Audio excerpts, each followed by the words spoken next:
السلام عليكم اخواني اخواتي زوار متابعي قناه بالفاسبور، مرحبا بكم في فيديو جديد. ان شاء الله نتمنى تكونوا بخير وعلى خير وفي احسن الاحوال. في هذا الفيديو بنشارك معكم حول التسريبات التي بدات تظهر حول جائزه الافضل او الدي بيست بالانجليزيه التي تخصصها الفيفا. يعني مفاجاه صادمه حول يعني حراسه المرمى او من هو افضل حارس مرمى في العالم. قبل ما ندخلوا احبتي في الله التفاصيل، ما تنسوش الاشتراك وتدعمونا وتشجعونا بالاشتراك في القناه وتفعلوا جرس التنبيهات حتى يوصلكم جديد الاخبار والفيديوهات فور نشرها اول باول، وكذلك ما تنسوش اللايك والبارتاج. جزاكم الله خيرا. إذا على بركة الله نبدأ في تفصيل الخبر.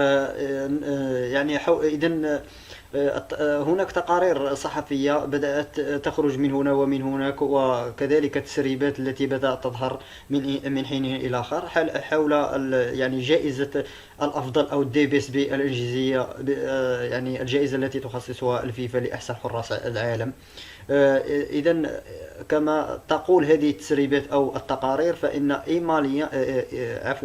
إيماليانو مارتينيز سيفوز بجائزة دي بيست الأفضل حارس مرمى في العالم لسنة 2022، وكورتوا احتل المرتبة الثانية، في حين ياسين بونو الحارس المغربي والمنتخب المغربي حل ثالثا. لدينا كذلك صحيفة أخرى، صحيفة الاي بي سي الإسبانية، التي تؤكد أن الأرجنتيني إيماليانو مارتينيز سيتوج بجائزة الفيفا كأفضل حارس مرمى في العالم لسنة 2022، متبوعا بالبلجيكي تيبو كورتوا والمغربي ياسين بونو. بصراحة أنا شخصيا ماشي مصدوم من هذا القرار، لأنه كنت متوقعه يعني حتى ولو لم يكن ياسين بونو في اللائحة النهائية، أو يعني لأن ما يحكم هذه الجائزة أو جميع الجوائز التي تخصصها سواء الفيفا أو وهناك معايير يعني لا تمت للرياضة ولا للأداء أو لشيء آخر. فهناك أشياء تحت الطاولة يعني، وأشياء ترويجية، وأشياء فيها يعني يعني مادة فيها فلوس يعني. أنا لا شخصيا أنا مش مصدوم، لأنه كنت متوقع أن الأرجنتيني مارتينيز هو اللي ياخذ الجائزة، بحكم انه خذا كاس العالم فقط. الشيء اللي دار، ما دام هو خذا كاس العالم مع الفريق مع المنتخب ديالو الارجنتيني، كان يعني ملزمون هما باش يعطوه الجائزه، رغم ان الحركه يعني لا اخلاقيه اللي دار في يعني تسليم الجائزه ديالو كاحسن حارس في كاس العالم. كورتوا الحارس ديال بلجيكا والحارس ديال ريال مدريد، يعني ما كانش عنده داك الاداء المقنع يعني طيل السنه.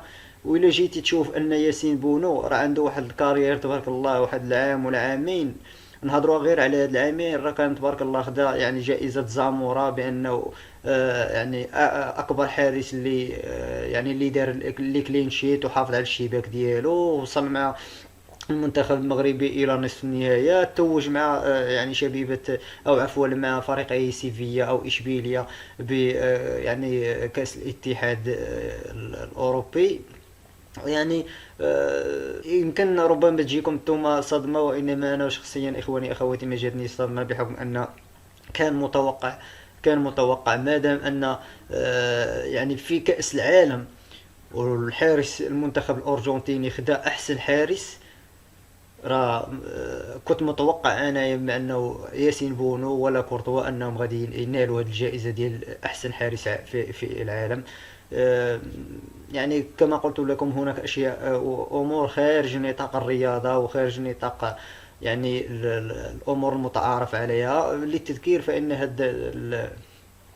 يعني هاد الجائزة ديال الفيفا فهم كيشاركوا فيها مدربين ونسبة من الجماهير، وكذلك يعني خبراء يعني مختصين في الكرة، وكاينين هناك لجان أخرى يعني تابعة للفيفا. إذا أحبتي في الله، هذا كان كل ما لدينا في هذا الفيديو. كنتمنى إذا عجبكم المحتوى ما تنسوش الاشتراك وتفعلوا الجرس باش يوصلكم الجديد، وكذلك الضغط على زر الإعجاب إخواني أخواتي.